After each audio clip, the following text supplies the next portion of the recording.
Hello, everyone. Welcome to the 23rd episode of the weekly Tech Shift F9 podcast, a podcast dedicated to reinventing your career in the age of technology.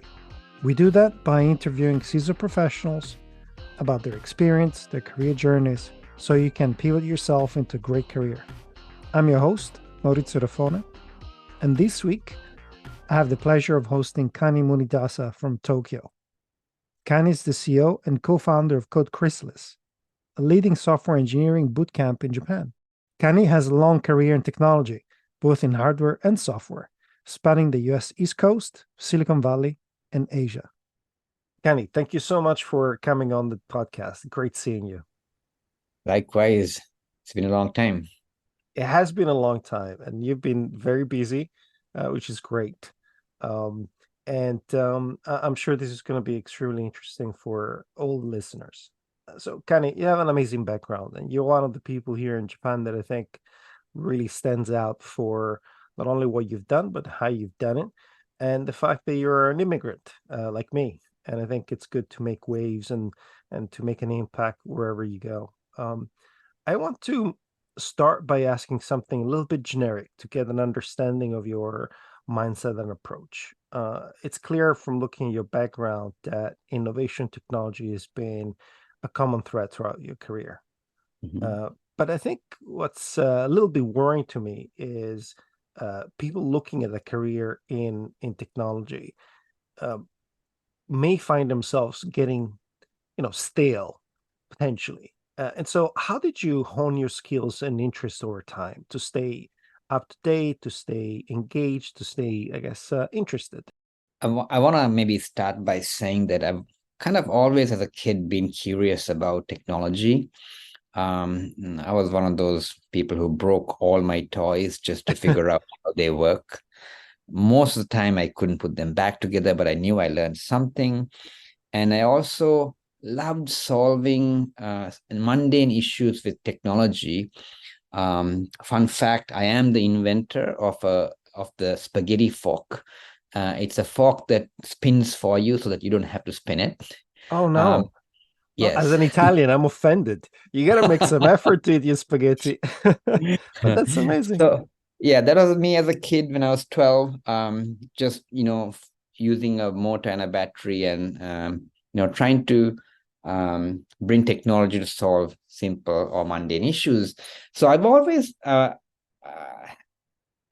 had interest in technology, but mostly mechanical, Right. engineering and technologies. So it was a big shift for me to make that switch into software. I've always loved to work on things that move and I can see. Even if I'm programming, I want to see it move versus do something on a screen. So it was a challenge for me to make that transition.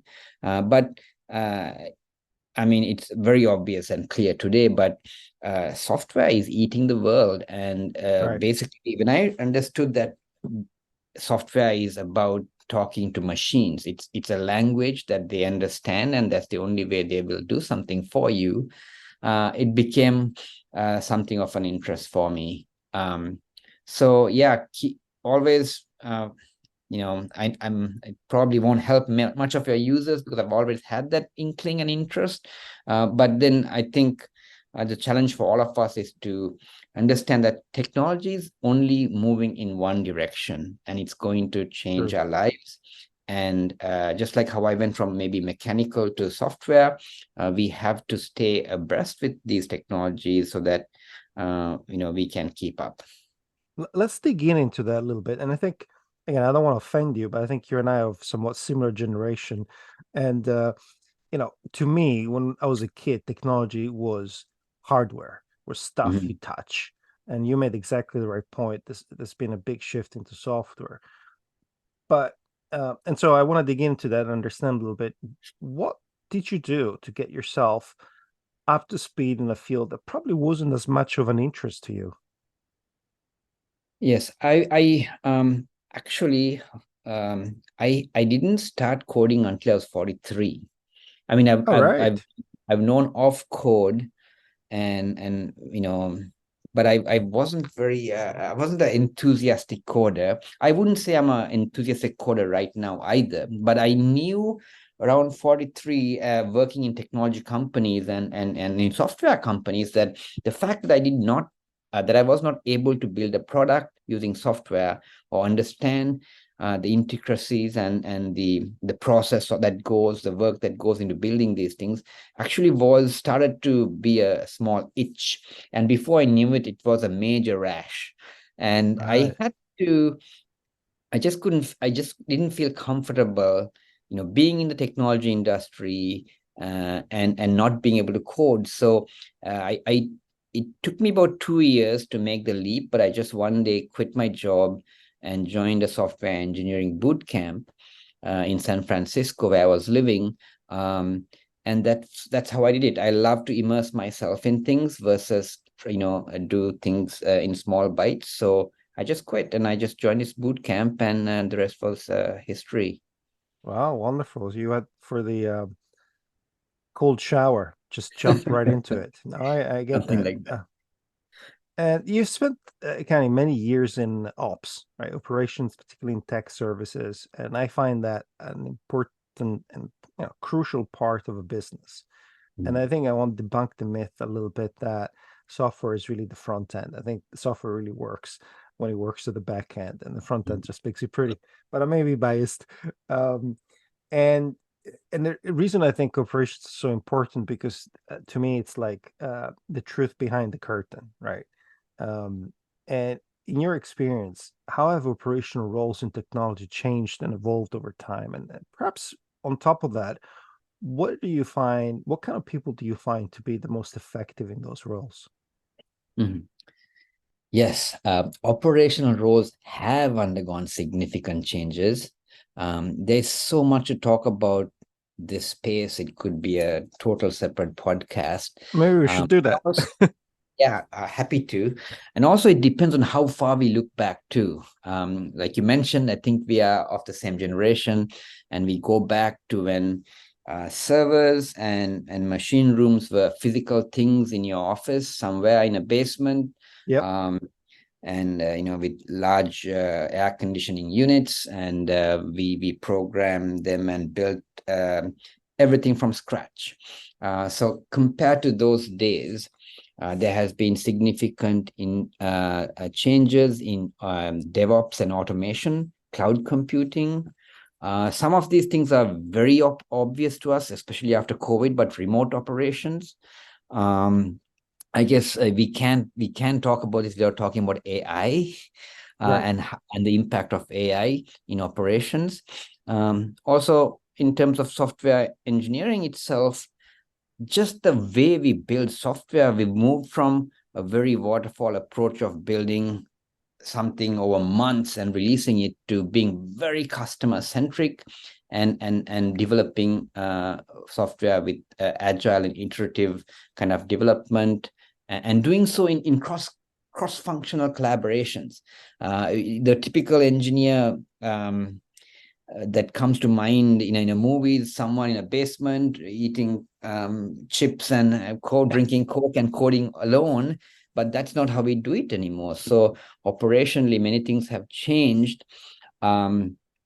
AI has become a huge tool for operations in terms of how you provide um, both answers and frameworks to doing something.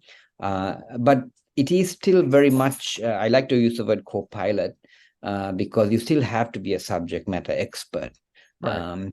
So, um, yeah, so what kind of person thrives in this environment? And I think the operation side also is changing so rapidly, not just the front end. And we've gone from, like I mentioned, from the cloud, everything being in the cloud, being cloud centric, large data, big data, and also the DevOps sides also have changed so much. So things like continuous integration and deployment are standard now, and people who were very strong in networking and Unix and who only knew that have to now start to also learn how to code.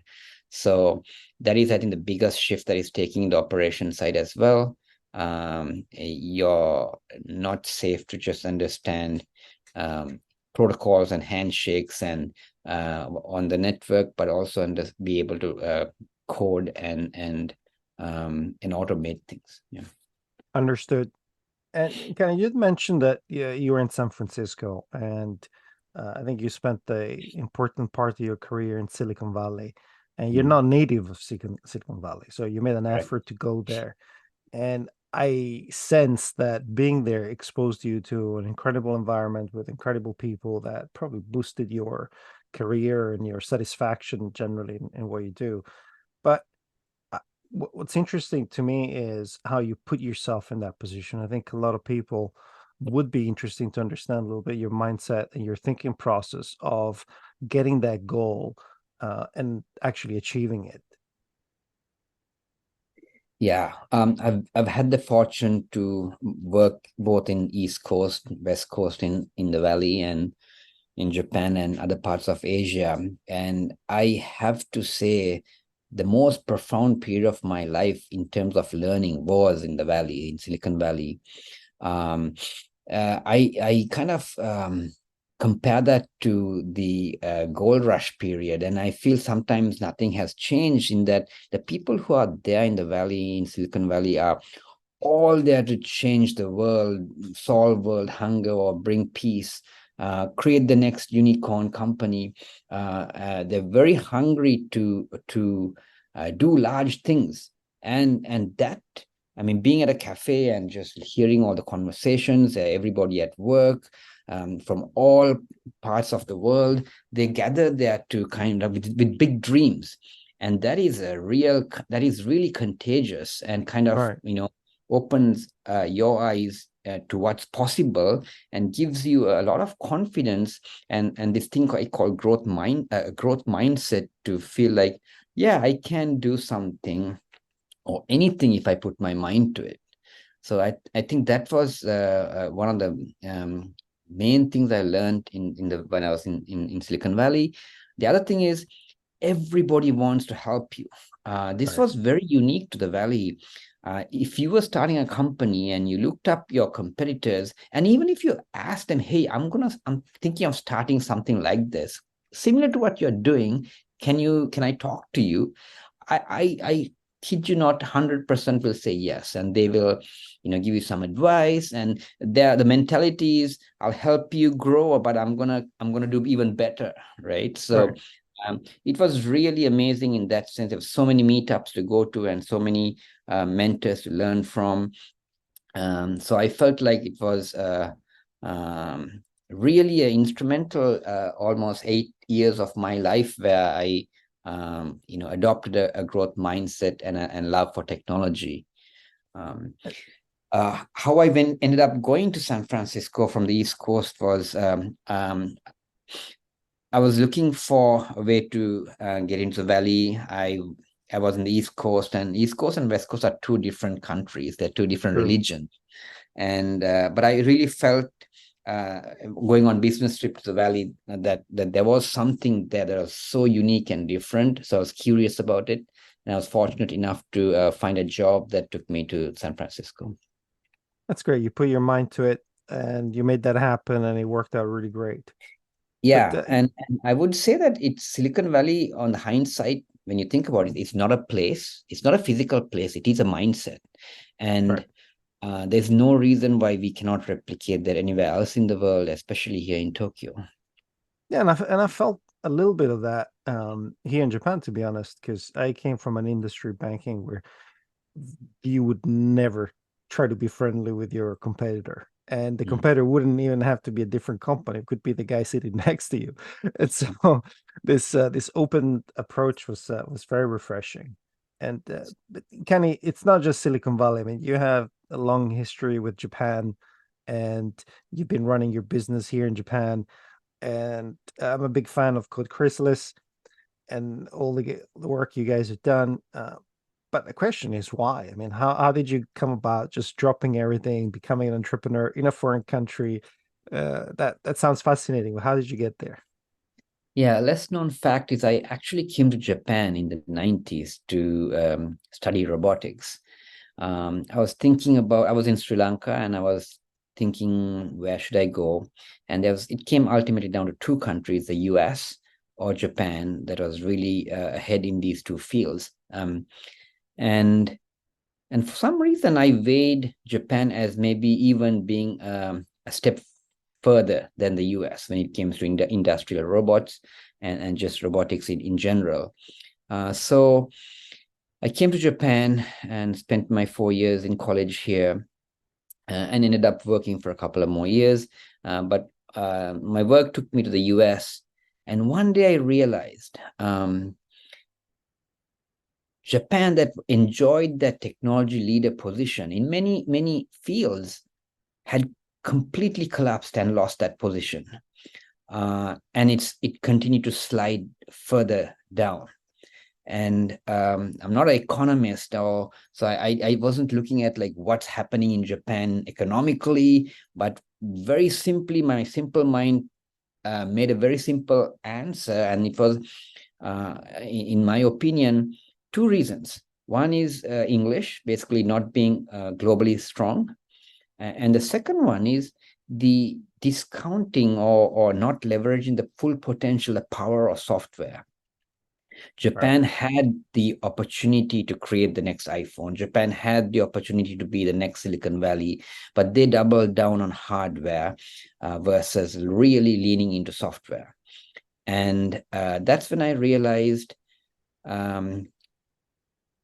that is also not just a business opportunity, but an opportunity of a lifetime to go back to Japan and do something that would, propel the country forward, create a larger goal than just a business.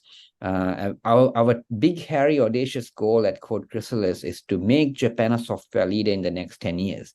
Now, I know that's not something Code Chrysalis can do on our own, but that is kind of the mission that we've established along with bringing our company or school here to Japan. So we are very passionate about creating software engineers that are not just have hard skills, not just the technical skills. That's the obvious part, but the soft skills and the power skills that are needed, the confidence and the growth mindset that can bring and make a difference to the products that they're working on, to the bottom line of their companies, and ultimately change the industry and the country. So that is what's exciting, that excites us. And that's the kind of school that we've created to hopefully help Japan. And you've brought that Silicon Valley mindset with a big goal. So I love that. Yes. Kenny, running a school, running your own business requires all sorts of skills and experiences. And I believe this was Code Chrysalis is your first business. And I like to understand your own journey into, I don't know what you want to call it, upskilling or getting yourself up to speed with pretty much anything that's needed to run a company, whether there were particular resources or approaches that worked for you, or perhaps some that didn't. No, a good question. I like to believe that I am always shortcoming as a CEO. You mentioned it. It's my first time that I'm doing this role. And I feel as the company evolves and grows, I'm always a step behind. And this for me is so exciting to be in this position where I feel like I need to continuously, just to survive, I need to continuously evolve and learn and grow. And I love being in that environment. So it's almost a necessity versus something I'm doing very proactively. Some things I do to help me in this growth is I love to put myself in a room where I like to say I like to be the dumbest guy in the room. So basically at Code Chrysalis, I surround myself with people who are way much more smart than me and have better ideas, so that in our day-to-day work and operations, that I'm also a student and I can grow through my workings with them. I also like to surround myself with entrepreneurs of various different size companies.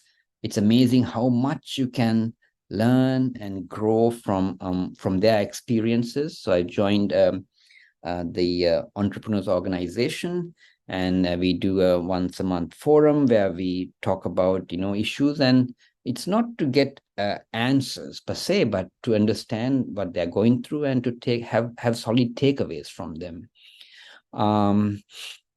But of course, the reading books wherever, business books and technology books wherever you feel some gaps, and listening to audiobooks and podcasts like yours, those all help.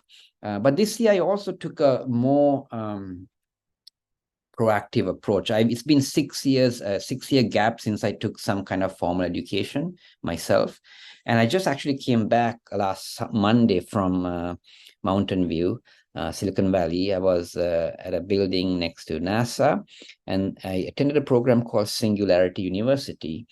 It was a 5-day program, and it was about it was surrounding myself with 80 other amazing individuals from 30 different countries, ministers, executives, company owners, and also world-class speakers talking about exponential technologies and how it's impacting the world. So I think going forward, I realized there's so much you can learn while you're doing the thing, while you're running a business, from customers, from your colleagues, and books. But I think going forward, I am going to make this a goal of mine to find one program a year, and then go and kind of meet new people, and I think the biggest thing, Maurizio, from all of this is to continue learning, to continue upskilling. The biggest thing is that I can give as advice is to having an open mind. You can spend money in these programs, you can be amongst some really smart people, but if you do not have an open mind, right, you lose the opportunity to learn and grow. So Oh, I that's totally also agree. And I think kind of the open mind is really addressing somewhat a contrary situation with a lot of people in that position, which is they're not very humble. And in order to have an open mind, learn, you need to be humble, particularly when you're in your 30s and 40s and 50s, and say, look, actually, I don't know everything there is to know, right? I need to make an effort to come in, listen to someone else, or also do the hard work, because we get a little bit lazier as we get older, right? yeah. And one area that you probably have had to educate yourself was fundraising. I mean, it's a public news that your company took CVC money. I think it was probably something fairly new to you. How did you go about that? Yeah, I wish I had a real sexy answer.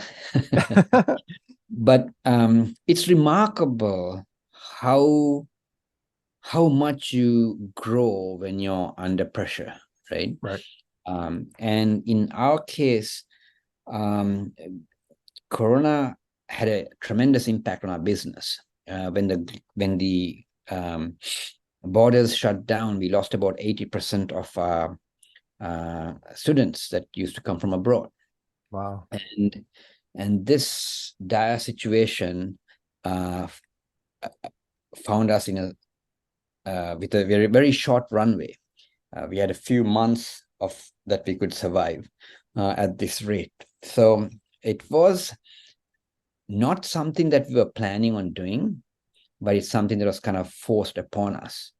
And in this situation with a large, we had about 35 full-time employees then, and trying to figure out how to stay relevant, how to stay alive, pay all our staff, and keep surviving this wave. We knew it was just a wave. We had to survive to see better days. So this led us to the idea of raising capital. But instead of going down the path of listing ourselves as a custom company and taking in many offers and then kind of vetting them, I took a different approach. I wanted to, and in the past, we have been approached by companies that wanted to make an investment or actually buy us out straight. But we hadn't not found a company that we could be good partners with, that could help our mission. And the mission was important to us. So when we were in this situation, I decided to look for companies that kind of share the same kind of vision and mission, and see if we can, the sum of those two parts, if we can create something greater together. And that's when I had met Benesse in the past. It's a large Japanese conglomerate, educational conglomerate. And we really liked how they thought and their mission. And so we approached them and we said, hey, would you like to, invest in us so that we could do things together? And it just happened that they were that year, they were into K-12 education, but they were planning on two targets: going into the recurring education field and adult education, as well as going abroad. So I think they saw us as a strategic partner to help them in their mission as well. So we started talking, and everything that I needed to know, I had to learn on the fly. And I love this method of learning. I learned very well in this situation. But I also must say, I had a friend of mine who actually is from my high school days, who's in Philadelphia right now, who's into a lot of M&A, really helped me too as a coach, and help me kind of create a valuation, taught me how to defend it, and create all the business collateral and plans that support it. So without someone like him, I would have really found myself in hot waters. But it was, I think, my advice is to surround. If you don't have friends or someone in your vicinity, it's even worth making a payment, finding a company that will help you, because this stuff's not easy. And you, if you do it alone, you could do it alone. You learn a lot, but you'll also miss out on the in the details that could haunt and hurt you later. Yeah, you can't really go back in time after you've learned the part, right? That's the problem with that process. And as a side note, if you do end up working, to all the listeners, with a consultant, pay them. A lot of stories about startup consultants that don't get paid, so that's not great. Kani, last question for you. What's next for you? How are you going to approach, particularly, again, someone probably from my generation, your next 10 years of career, and what are some of your goals? Yes. While we continue to provide our signature boot camps to individuals, we really love the school where we take in people from various careers and make them software engineers. We are definitely looking to double down on a B2B or enterprise business. We want to, and we've been fortunate to rack up a few small customers like Toyota, NRI. Oh, wow. And congrats. Thank you. But we really want to become the Stanford of IT education here in Japan, for enterprise especially, and individuals alike. This is a goal that that we are focusing on right now. We pivoted strong, and we want to make this happen in the next 2-3 years. So that is kind of the immediate thing for Code Chrysalis and where I'm focusing all my energy. There are a few other ideas that we are working on, and I would love to talk about them in a year's time, when we maybe have a chance to do this podcast again. Oh yeah, we'll definitely have you back, Kani. That sounds great, and I have no doubt you'll do great stuff with your pivot into B2B. And really appreciate your time, and thank you for sharing your story. No, it was my honor, and thank you for having me. Well, folks, thank you so much for listening. Till next week, stay cool, stay positive.